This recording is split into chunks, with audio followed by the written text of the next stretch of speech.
La Fresh Morning. Que ressens-tu quand tu manges ce que tu aimes? J'adore. C'est Maldo, hein. Je sais pas comment décrire. Je ferme les yeux, je suis sur un petit nuage. Wow. C'est comme un gros câlin. C'est un peu comme une histoire d'amour, si tu veux. Ouais, ça fait du bien en fait. Et toi? Princesse Tati, un sucre issu des meilleurs champs de canne de chez nous. Profitez dès aujourd'hui des nouveaux emballages Princesse Tati dans vos points de vente habituels. Princesse Tati? Le grand sucre. Des petits bonheurs. La Fresh Morning.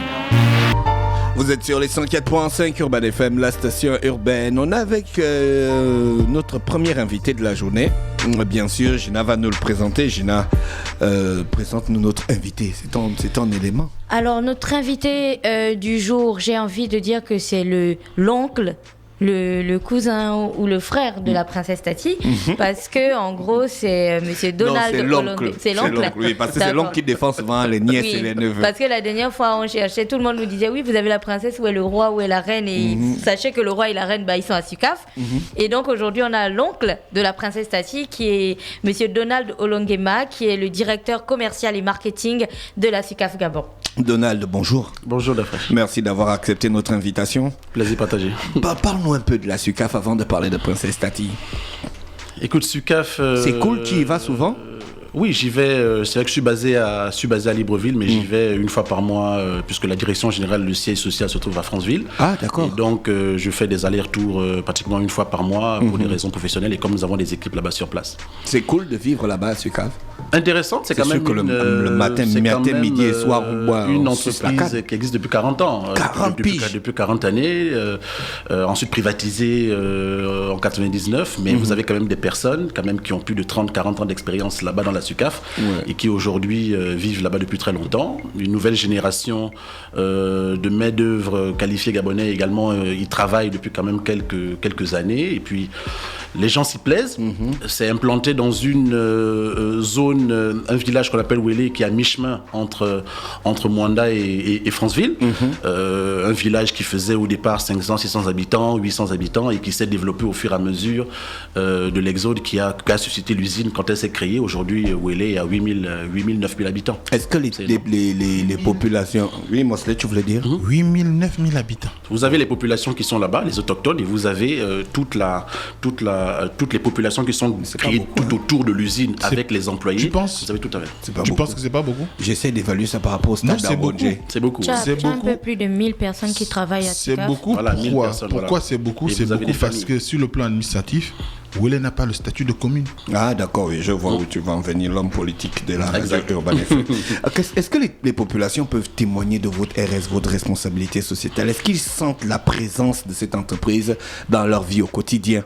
Oui, déjà, il faut dire que depuis, déjà dans le protocole qui avait été établi entre la Sukaf Gabon, enfin, les nouveaux actionnaires de la Sukaf et l'État gabonais, il y a un certain nombre d'actions sociétales que nous devons obligatoirement mettre en place vis-à-vis des populations. Notamment tout ce qui est distribution d'électricité et tout ce qui est distribution d'eau qui est gratuit totalement sur la zone. Nous avons également des actions et des mises en place de certaines choses sociales que nous avons mises en place, telles que la prise en charge de tout ce qui est des frais de transport, par exemple des écoliers et des élèves qui vont par exemple dans les différentes écoles.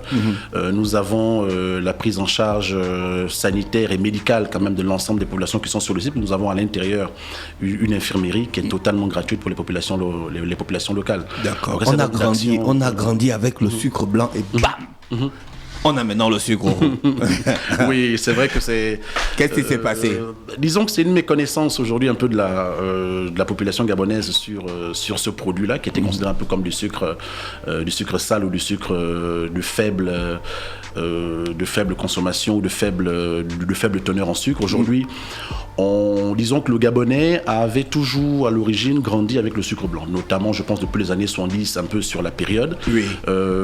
La distribution également avait influencé quand même cette consommation, parce que au fin fond du Gabon, le Gabonais, bien évidemment, avec les difficultés d'acheminement, consommait essentiellement ce qu'on lui apportait. Il faut dire aujourd'hui que la vision quand même aussi à l'époque des anciens dirigeants était beaucoup plus de promouvoir ce sucre blanc. Bon, nous depuis quelques années, nous sommes quand même sur une nouvelle dynamique, sur une nouvelle lancée de consommation de ce sucre, non seulement parce que il est totalement différent de l'autre déjà à cause de la couleur déjà elle le manifeste, et puis à cause de tout un autre tas d'éléments tels que certains apports nutritifs qui sont inclus à l'intérieur que nous souhaitons faire connaître aux Gabonais.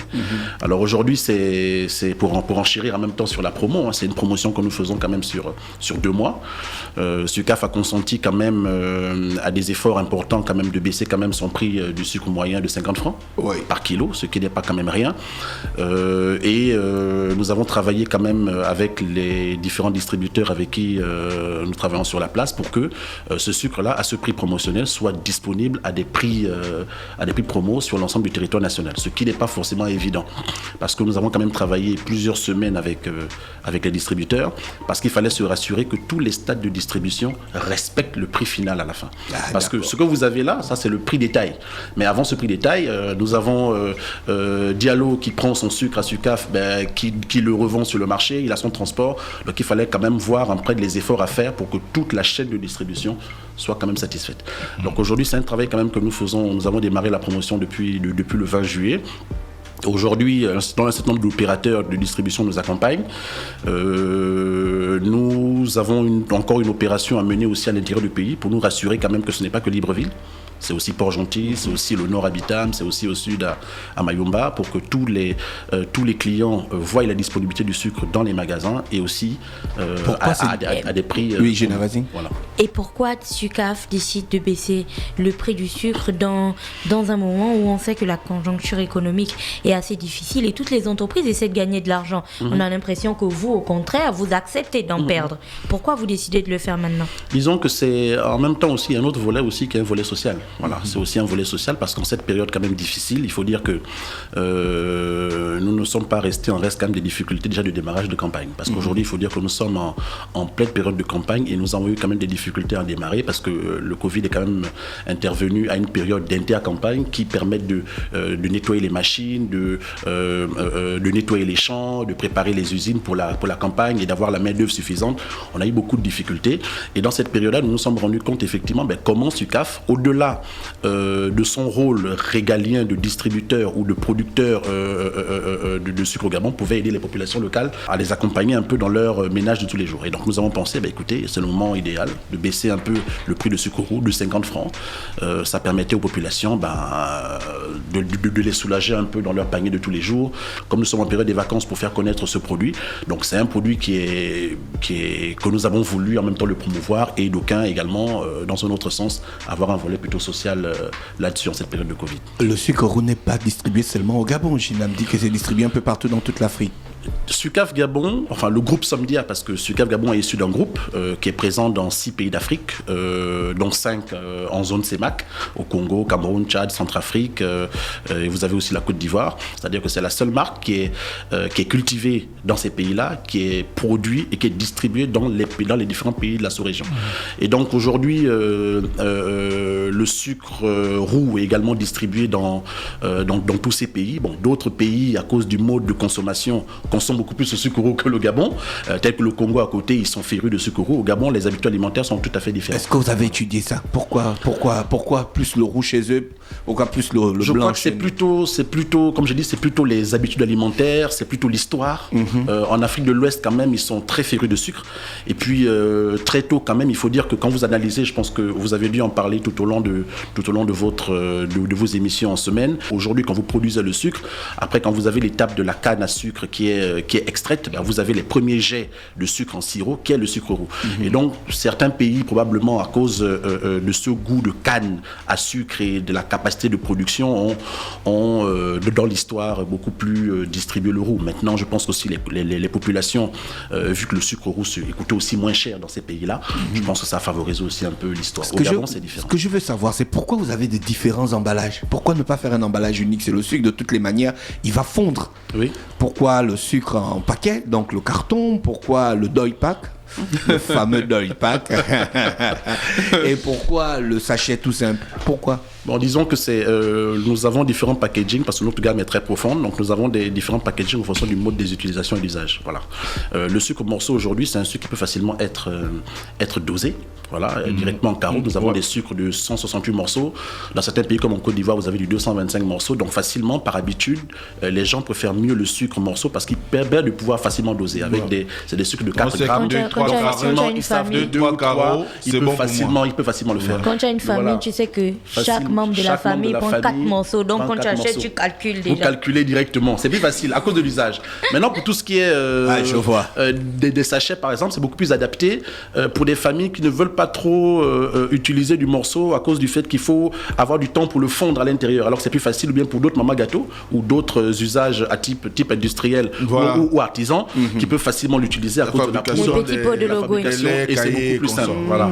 Maintenant, au niveau du Doypack, bon, c'est un peu le dernier né des produits que nous avons. C'est un produit souple, l'ouverture facile, Voilà. le dosage. On a voulu un peu améliorer pour les mettre un peu dans des réseaux de vente ou des personnes qui souhaitent quand même avoir des produits un peu type usage gamme, quoi. Et il y a quand même que quand on regarde Sucaf, on voit le nombre d'années déjà au niveau du village Wele, on voit l'étendue des exploitations qui sont mises en place par l'entreprise elle-même. Mais il y a quand même une question qu'on se pose souvent, c'est celle de la capacité à promouvoir l'agriculture, du moins créer un réseau d'agriculteurs dans la canne à sucre sur le plan national, parce qu'on a par exemple des entreprises comme à l'époque Evegab qui avait ces plantations, mais qui proposait également aux Gabonais de pouvoir se lancer dans la culture de l'EVA. Est-ce qu'aujourd'hui il n'y a pas une stratégie comme celle-là au niveau de Sucaf pour permettre à ce qu'il y ait des agriculteurs sur le plan national qui permettraient, qui pourraient alimenter un peu plus les activités de Sucaf? C'est une très bonne question que vous posez. Déjà, il faut comprendre que Sucaf est implanté dans une zone où le relief est déjà assez particulier. Parce que dans d'autres filiales, vous avez par exemple, on est implanté dans des zones par exemple qui sont très plates. Voilà, au niveau du Haut-Togo, on a des reliefs quand même assez montagneux. Et donc, nous sommes quand même déjà, pour l'histoire, la seule entreprise de toutes les filiales qui est entièrement mécanisée. C'est-à-dire que dans d'autres pays, dans d'autres filiales, vous allez au Cameroun, vous allez au Congo et puis en Côte d'Ivoire, ils font du semi-industriel, enfin, du semi-usage d'outils mécaniques. Donc, vous avez un peu de machine et un peu de la main-d'œuvre manuelle qui l'utilise. Au Gabon, nous sommes les seuls à l'utiliser complètement. À une époque, dans les années 70, on utilisait une main-d'œuvre étrangère il y a très longtemps pour nous aider là-dessus. Mais aujourd'hui, nous sommes entièrement mécanisés. Nous sommes sur un projet, parce que nous couvrons quand même une superficie de 5000 hectares. 5000 hectares sur un bail que nous avons qui est de l'ordre de 16 000. Donc nous avons encore pratiquement, je peux dire 2500 hectares encore que nous pouvons encore grappiller à l'intérieur pour pouvoir faire encore une extension culturelle. Nous sommes en train de discuter, nous allons probablement en parler avec vous, je ne vais pas dévoiler ici quelques secrets. Nous sommes sur un plan de développement que nous allons très prochainement dévoiler et mettre sur la table des autorités avec qui nous sommes en négociation, pour voir la possibilité d'augmenter les champs culturels, pour voir la possibilité d'augmenter les capacités de production, d'augmenter également la capacité de production et d'augmenter la production de sucre qui, elle, également permettrait de pouvoir... Uniquement sur le site de Wele ou vous allez vous étendre sur le plan national? Déjà, il faut dire qu'il y a déjà un gros... Parce que le grand problème aujourd'hui, vous avez parlé de social, le social implique aussi l'emploi. Oui. Si, évidemment, vous travaillez dans le développement, je veux dire, l'intéressement en ce qui concerne les planteurs, ça va aussi créer de l'emploi, du moins des emplois indirects. Non, déjà, il faut comprendre que c'est déjà un acquis. C'est déjà un acquis d'avoir déjà la Sucaf. Parce qu'à partir du moment où il y a eu la privatisation, il y avait un certain nombre d'accords qui avaient été établis. Donc, si vous voulez, aujourd'hui, il nous faut d'abord effectivement utiliser le plein potentiel que nous avons déjà dans les capacités culturelles du site avant de penser à nous étendre.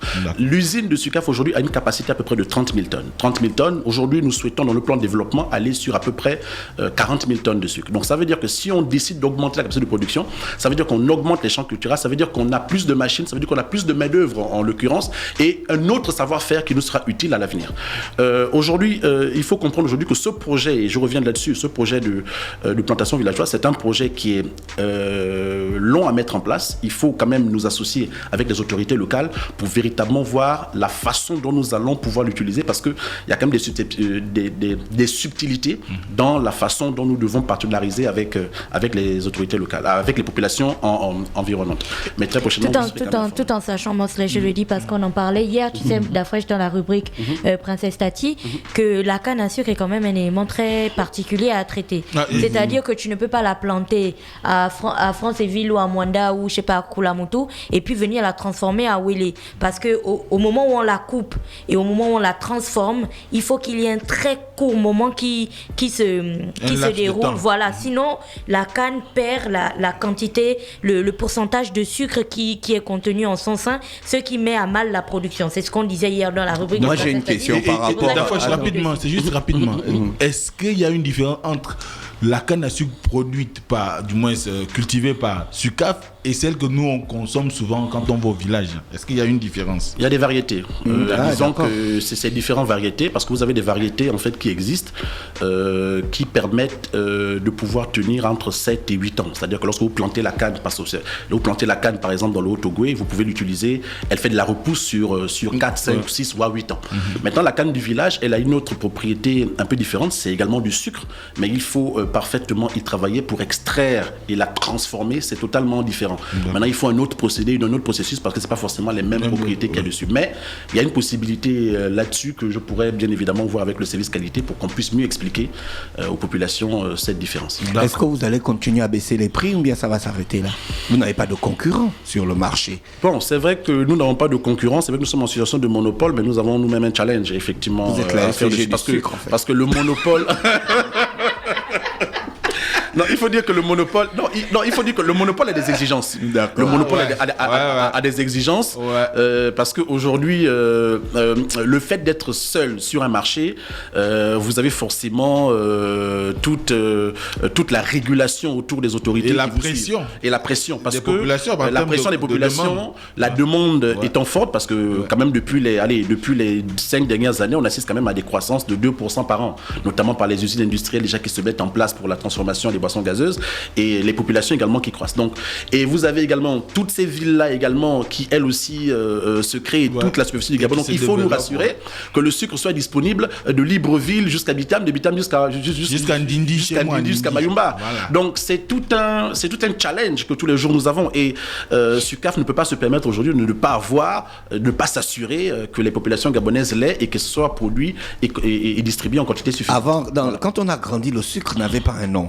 Maintenant, aujourd'hui, le sucre a un nom, Princesse Tati. Princesse Tati. C'est quoi la stratégie derrière? La stratégie derrière, c'est que le souhait du groupe et des directeurs commerciaux Afrique avait été de créer une marque commune. Et tout à l'heure, je l'ai dit, Princesse Tati est la seule marque de sucre panafricaine. Donc il y avait un souhait d'homogénéiser quand même nos communications et d'être beaucoup plus fort quand même, parce qu'aujourd'hui on est dans une mondialisation, on est dans un monde complètement de concurrence qui est en train de se mettre en place. Il était important quand même d'avoir une appartenance africaine. Aujourd'hui, la plupart de certains pays ont malheureusement des fraudes d'import de sucre produit dans certains pays qui est très forte. Et nous, on a voulu marquer effectivement cette empreinte africaine par un sucre local. C'est une marque, si vous voulez, c'est une marque régionale, mais avec des spécificités locales. Voilà. Donc, Princesse Tati, aujourd'hui, c'est une marque africaine, c'est une marque qui est implantée dans ces 6 pays.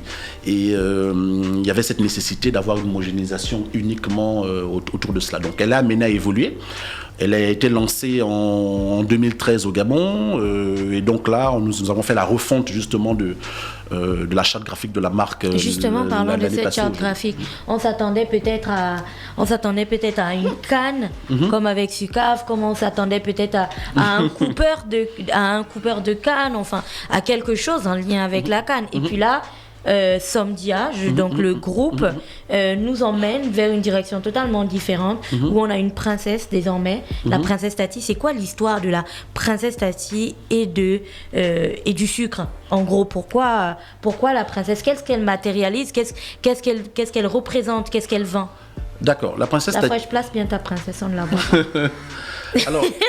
Alors, l'histoire de la princesse Tati, c'est l'histoire d'une princesse qui crée la joie de vivre autour d'elle, qui crée le bonheur autour d'elle. Voilà. On sait très bien l'environnement, ce que c'est qu'une princesse. C'est une personne qui a la joie de vivre, une personne qui a de la gaieté, qui a du bonheur et qui véhicule la joie de vivre autour d'elle. Aujourd'hui, princesse Tati, et le sucre aujourd'hui est consommé normalement dans des moments de convivialité, dans des moments de partage. Voilà. Et donc nous, tout autour de cela, nous avons voulu matérialiser cette marque-là, cette empreinte de sucre par un symbole qui est une jeune fille, qui est une princesse Tati. Pourquoi? Parce que une princesse, elle est joviale, une princesse, elle est gaie. Une Tati, pourquoi? Parce que ça a été un peu une réflexion, parce que nous ici, comme disait la fraîche, elle peut être la tante de tout le monde, et en général ici, au Gabon, on appelle la tante tata. Vous avez dans d'autres, en Afrique de l'Ouest, on appelle tatati ou tanti. Vous avez en Afrique dans certains pays, ils appellent tantine. Et donc nous, dans une décision commune, vu que quand même elle est implantée dans différents pays, et différents pays, on n'a pas forcément pu s'accorder sur la façon dont il fallait le faire, nous sommes tous accordés sur le fait de dire tati. Donc princesse tati, c'est la princesse, la tata de tout le monde, la tata des enfants, la tata des hommes, des femmes, qui crée le bonheur un peu autour d'elle. Et la calebasse sur la tête, ça veut dire que elle transporte du bonheur, elle véhicule cela tout autour d'elle et là où elle part, pour que les convives soient ravis. Et parlant de ce bonheur, c'est dit aussi que Princesse Tati, c'est le grand sucre des petits bonheurs. Alors certains auditeurs se demandaient pourquoi pas le petit sucre des grands bonheurs. Pourquoi le grand sucre des petits bonheurs? En fait, ils comprennent pas exactement. Est-ce que Sucaf peut expliquer aujourd'hui? Est-ce que Sucaf peut expliquer aujourd'hui la philosophie et la logique derrière le grand sucre des petits bonheurs? Je sais. Bon, le grand sucre des petits bonheurs, c'est vrai que la réflexion également... Les grains de sucre sont minuscules, comment il est grand? Non, c'est-à-dire que si vous voulez, c'est la petite touche. C'est la petite touche sucrée d'un grain de sucre de quelques milligrammes ou alors d'un morceau de sucre de 4 grammes qui fait également le bonheur également de tous ceux qui la consomment. En fait, c'était le grand sucre dans la mesure où c'est un grand sucre. Je ne sais pas comment vous l'expliquer. C'est 40 ans d'histoire. C'est 40 ans d'histoire. C'est une implantation dans 40 6 ans pays. d'expérience. C'est une implantation dans 6 pays. C'est un grand sucre. C'est une main-d'œuvre derrière. C'est des pensées. C'est des expériences. C'est ce grand environnement qui crée effectivement ce petit bonheur de 4 grammes dans l'esprit des gens. Est-ce que les grains dans le Dog Pack sont pareils que dans le sachet? On a eu un débat ici. Non, c'est vrai que... Ah, t'as vu? Finalement, j'ai gagné. Bon, c'est vrai que vous pouvez avoir des grammes différents. Disons on doit logiquement avoir une homogénéisation des grammes de sucre, que ce soit le sachet que vous utilisez. Maintenant, vous pouvez avoir par rapport à la cuisson, par rapport à la façon dont il a été broyé, des grains... Ça, c'est plus broyé que ça. Ça, c'est beaucoup plus broyé. L'autre, il est beaucoup plus... Les cristaux. Ce sont des cristaux. Mais tu vois que celui est adapté si tu veux faire un gommage. Les cristaux là-bas sont plus gros. Les cristaux. Nous avons une fiche produit en fait par emballage. Et donc vous avez certains, par exemple ici, les cristaux sont beaucoup plus fines et vous avez certains, comme d'autres, sont beaucoup plus gros maintenant en fonction de l'usage, de ceux qui font des gâteaux, des caramels, un peu de ce type. Mais ça diffère. Moi, je vais poser ma dernière question. Ouais. Donc, c'est dans cette logique de générosité que Princesse Tati a décidé d'offrir donc du sucre aussi aux auditeurs de la radio Urban FM et essentiellement du sucre roux. Est-ce que vous pouvez rappeler les objectifs qui sont recherchés derrière cette grande promo spéciale sucre roux?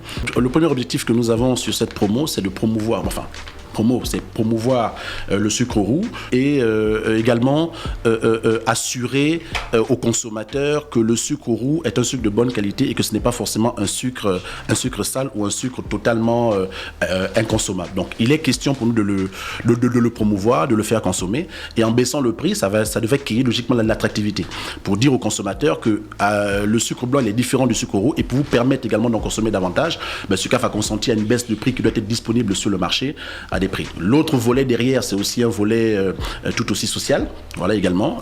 Durant cette période difficile, on a quand même souhaité accompagner les consommateurs dans cette baisse de prix. C'est essentiellement les deux objectifs poursuivis. Donald, merci d'avoir accepté notre invitation. C'est moi qui vous remercie. On te souhaite de passer une bonne journée à l'écoute des programmes d'Urban FM. Merci beaucoup. D'accord, merci. Oui, tu voulais ajouter quelque chose? Ajouter une dernière chose avant de partir. Juste dire que nous sommes en train vraiment de travailler aujourd'hui avec les autorités et notamment avec les distributeurs sur l'applicabilité des prix promotionnels effectifs sur le marché. Parce qu'aujourd'hui, on fait quand même une grosse campagne de communication pour pousser les gens à consommer du sucre roux.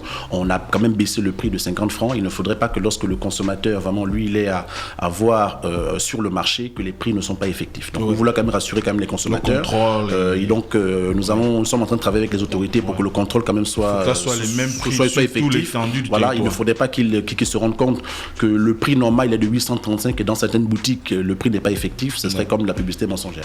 Donc je voulais quand même rassurer les consommateurs de signaler quand même tout abus de prix non conforme sur le marché. Nous avons un numéro de téléphone ou le site internet de la part de Sucaf Gabon sur lequel, ou bien sûr la page Facebook où ils peuvent également signaler tout abus divers dans ce sens.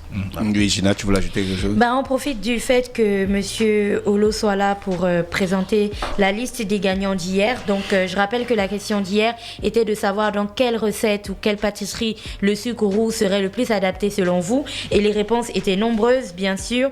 Et on a 4 gagnants, comme chaque jour. On a Meilleur Nero Karl, on a Gabriel Licambo, on a Isha de DP et on a Yann Stéphane. Donc vous êtes les heureux gagnants du jeu d'hier et ça nous permet de poser la question de ce jour. Et c'est justement parce qu'on sait que ce que Monsieur Olo a dit est encore bien frais dans vos têtes, du coup, ce sera très facile à trouver. Alors la question est la suivante, roulement de tambour, Mosley. Voilà. Merci. Je n'aime pas que tu sois là. Alors la question est la suivante. Proposez les usages de chaque type de sucre roux selon vous et expliquez. Alors, comment peut-on utiliser le morceau? Quel est l'usage qu'on peut faire du morceau? Quel est l'usage qui sera adapté pour le deuil pack et son bec verseur? Et quel est l'usage qui sera adapté pour le sachet? Donc, si vous avez des idées, c'est une question libre et ouverte. Si vous avez des idées, envoyez-nous vos réponses au 065 05 10 45 ou alors sur Facebook en inbox ou sur Instagram en DM. Et vous serez peut-être l'heureux gagnant de 2 sachets de sucre offerts par Princesse Tati. Merci, restez connectés sur les 104.5. On remercie Monsieur Olongema Donald qui est le directeur commercial et marketing de Sucaf Gabon. On se retrouve dans quelques minutes avec Pépé et Mosley. Start Fresh Morning.